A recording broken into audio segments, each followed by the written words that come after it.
सामनेरांनी हात जोडा, पाणी घेऊन घ्यावं. ठीक आहे आपले हात कसे जोडायचे बरं? हात जोडल्यानंतर पाठीचा दंडा सरळ असला पाहिजे ना. हास्य म्हटलं ते बरं असं छाती सिंहासारखी असली पाहिजे ना. बाबासाहेबांनी आम्हाला वाघ दिलं ना, लाडक्यासारखं नाही राहिलं पाहिजे. विहारात तर नाहीच.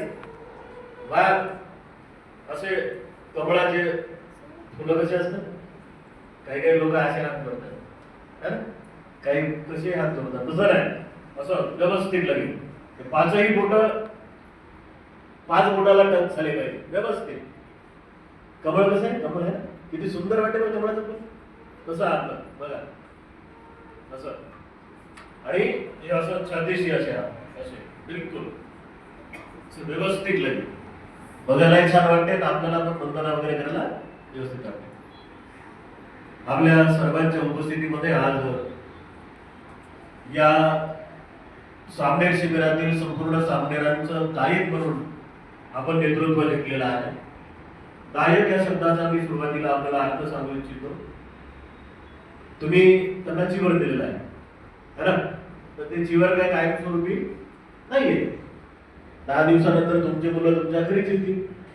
पण गायक म्हणत असताना आपल्या पाठीमागे खूप अशा ज्याला काय म्हणतो आपण की पारमितांचं पूर्तीकरण करण्यासाठी आपण दिलेलं ते अभिवचन असतं. काय केलं तुम्ही की बंदेजी हे चिवर आम्ही 10 दिवस आमच्या हातून या मुलाला देत आहोत.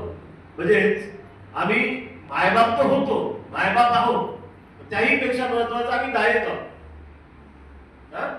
मायबापाबद्दल काही वादच नाहीये. पण 10 दिवस कोण आहेत तुम्ही? गायक आहात.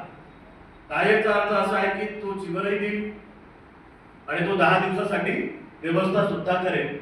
मी पुन्हा सांगतो की आपल्या परीने जे काही आपल्याला इथे करता येईल ते आपण अवश्य करावं. या संपूर्ण सामने लोकांची काळजी करण्यासाठी जे काही तुमच्या परीने तुम्हाला या मुलांसाठी